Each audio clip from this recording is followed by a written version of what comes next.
When most people think about farmers markets, they think about fruits, vegetables, and foods. But farmers markets are more than just places to buy food. They're places where people meet, where small businesses grow, and where communities come together. But not everyone experiences farmers markets in the same way. For some people, it is part of their weekly routine. For others, it is not so easy to get there, to afford the food, or to feel like they belong there. This documentary explores how farmers markets are not just about food. They are about community, access, and opportunity. As a market manager, what would you say the core purpose of a farmer's market is to you? I think it's important for the farmers market to reflect the community that it serves. I treat the farmers market as a festival or an event every week. It's about giving people the opportunity to have access to fresh produce and new and exciting Michigan products, but it also has to be more. We're not just feeding somebody's stomach, we're feeding someone's mind, body, and soul with the farmers market. A farmer's market is a lot of things. I think a big part of it for me is community. Community at the farmer's market looks like many different levels with that. There's so many people that come here. Not only is it the people managing the farmer's market, but it's also the growers and the makers and the patrons of the farmer's market. Not only vendors get to meet other vendors and create a community of vendors and learn from each other, but the public, the nearly 100,000 people that come and visit our farmers markets year round, they are part of that community too. It's a place where they can come and meet each other and learn from each other. I mean, a farmer's market is a community. It's part of the community. A really well-intentioned and thoughtful market is located very intentionally within the community itself, with input from community members, run by community members, with businesses from the community, with food grown in the communities. Saturday markets are community. That's how I like to put it. Saturday markets are community. You'll see the people with their bare feet. They got their dogs walking, and they got their lattes. They're having just a nice Saturday morning walk around. It's a lot about community. The people that come for the produce, come to see us too, and have that interaction with us. And they're loyal customers. Right. I mean, they've been there for years. But while farmers markets are community spaces, not everyone has equal access to them. For many people, participating in farmers markets depends on cost, transportation, and food access programs. Some markets are easier to get to than others. Some people have more flexible schedules, more information, or more financial stability. Others may want to come to the market but face barriers that make it difficult to participate. This shows that farmers markets are not just social spaces. They are also shaped by systems, policies, and programs that determine who is able to be there.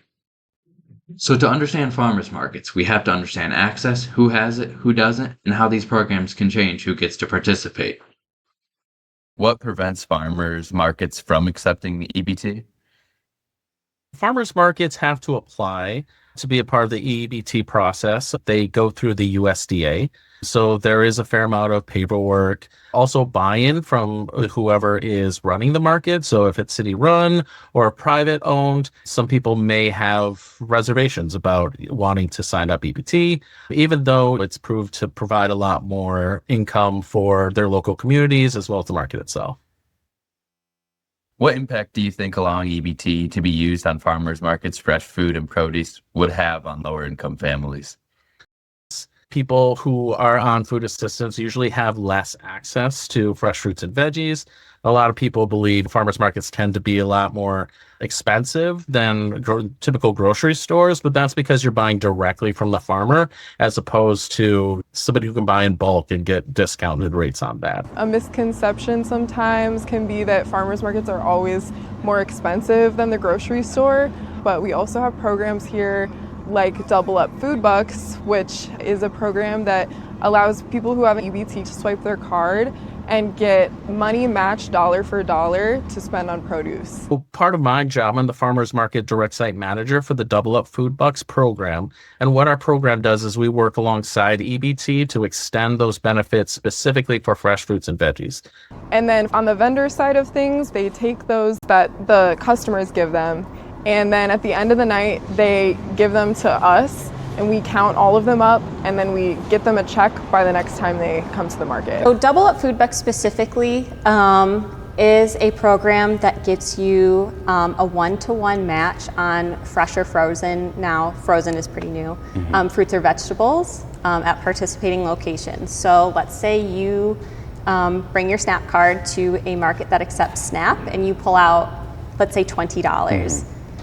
With Double Up Food Bucks, you also get $20 for free, not from your SNAP card, in tokens that you can spend on fresh fruits and vegetables. So you have your $20 that is now $40 in purchasing power at the farmer's market. Even with the recent cuts to EBT, like back in November, Double Up Food Bucks really stepped up and supported our community. It used to be capped at $20 a day, and since that happened, they lifted that. So people can spend all of the money on their EBT card, whether it be $5 or $100, we can match them dollar for dollar, so they actually have physical money to hang on to that can't just be taken away. Accepting EBT opens up your customer base to a wider swath of people. It allows vendors to sell to more people, and in return, you're using money that would normally be spent once again at grocery stores or other. So that guarantees the longevity of the market. It incentivizes vendors to come and sell at markets if they have a high EBT population, and it just continues to keep the wealth within the community. In 2020, in the height of the COVID pandemic, farmers markets were not classified as special events or social gatherings. They were seen as critical food access infrastructure, like a grocery store would be. So we really worked hard to keep markets open, to get them open if they needed some additional health and safety assistance or information. These programs show that farmers markets are not just places where food is sold, but places that can improve access to fresh food for many families. They also show that access does not happen by accident. It depends on programs, policies, and people working to make farmers markets more accessible and more affordable. When markets accept food assistance and programs like Double Up Food Bucks, more people are able to participate, more vendors are able to sell their products, and more money stays within the local community. Supporting small businesses, especially agricultural businesses, and giving them a storefront and that's got a really low cost of entry, that's also a public space so that it's part of the community. Farmers markets can be a really accessible entry point. You know, they might not have the capital to start a storefront, or they might not have all of the necessary licensing requirements in order to sell at something like a grocery store. But whether it is fresh fruits and vegetables or cottage foods, things like breads, muffins in Michigan, farmers markets, it's pretty easy, at pretty low cost to get in. Some markets will let you try a week. Some, look for the reliability of being able to be there every week. But it's a pretty low cost option and a way to make that like face-to-face relationship with your customer. So. Has farmers markets benefited us? Yes. I mean, over the course of time, in the 20 or 18 years that we've been doing the farmers markets, it has benefited us. We've had some great interactions with people, good sales. It has just added one of those things as a revenue stream to bring money into the farm. As someone with experience selling at a farmer's market, how would you say that the farmer's market helps your business? I definitely think that the farmers market helps my business, and I think it's critical in terms of giving you, when we talk about in marketing a business, we talk about first in mind and developing brand presence. And I think that a farmers market gives you a unique opportunity to become directly client facing and to build your story and tell your story in unique ways and multiple times across with multiple clients. And then also it helps you to kind of hone into what your ideal client is, because you're exposed to so many different people, and it makes it easier for you to make a determinant of who your recurring customers are, what they like, what motivates them, because you're able to have these conversations. A farmer's market on the vendor side gives people a way to get their name out there, a way to grow a following, grow support, and also it's just more convenient for the customer base, because a lot of the times farms, or at least my family's farm, was out in the country, so people weren't going to drive 20 minutes out there. So the farmers market is a hub and a place that people in the neighborhood can access food that's in a drivable local distance. Again, I have to weigh my cost of going there, the fees for it, the time taken away from the farm here, you know. I have to weigh these things and options every year when we go. Is it profitable? Is it not profitable? You know, we have to figure that we generate a certain amount of revenue per hour when we go to a farmer's market. I just cannot stand there for a small amount of time because I could be better serving folks here. One of the things that's really hard is that, you know, you have customers that go to Meijer and they buy $150 pound piece of pork, right?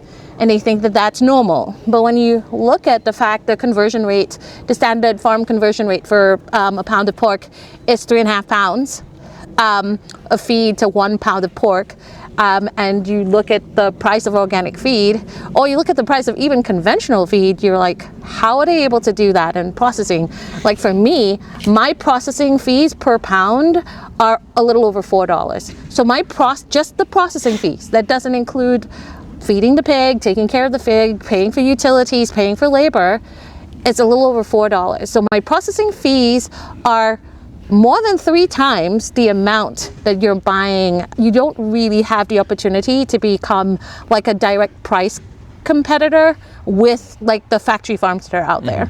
Every year, there seems to be some major changes that's going on with food assistance programs. There's a big push right now to move from traditional token methods to more digital methods, which can be very isolating for both the participants in SNAP, but also some of the vendors who are Amish or Mennonite who don't particularly work with technology. There's also a movement within the government to take it out of the hands of the markets themselves and have each of the individual farmers sign up for these food assistance programs. So for instance, Fresh Produce Connections, a food assistance program specifically for WIC, which is women, infant, and children, they switched from it being a coupon-based system to electronic, and they had all the individual farmers sign up for it. So in Michigan, that went from 950 farmers that were offering the WIC program in 2024 down to just 50 farmers. One of the key contributors to helping food assistance in the state is the Michigan Farmers Market Association, also known as MIFMA. They helped elevate that number from around 15, 20 to 50 within that month by going around and helping educate farmers and how to make a switch. Making these changes significantly disincentivizes people from using a program when they don't know where to use the program. I've really seen the impact of our work grow at a national level. So we are now, our work in areas like produce prescription programs have really grown in the healthcare space, increasing the availability of equipment for farmers and small businesses to accept food assistance benefits at the market or at their farm stands. I've seen that program really explode over the last few years. Different programs at different markets for different areas. But if we could take that EBT, have a real simple process to where we could swipe it like a credit card and deal with it that way, and it would benefit a lot of places, because as now you would have to chase the farmer's market manager down. They would give them, if they would swipe their EBT, they would get the double up food bucks and they could get some tokens for the market. Yes, and then we turn the tokens in, and then after so many days or a month or whatever, we get paid. This story began with farmers markets, but it became a story about community, about access, opportunity, and the people behind our food. Farmers markets are more than places where food is sold. They are spaces where farmers, small businesses, and communities come together and support each other. They show us how local economies work, how communities connect, and how access shapes who is able to participate. In the end, farmers markets are not just about food. They're about people and the communities they build together.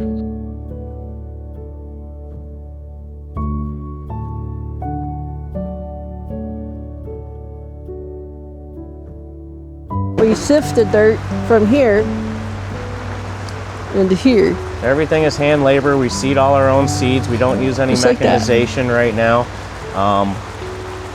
We sift the dirt, separate out some of the larger chunks out of it. We fill our flats, and then we seed them in, and we put them into these liners right here. She's got seeds in these right here. There's marigold seeds in there. We start those.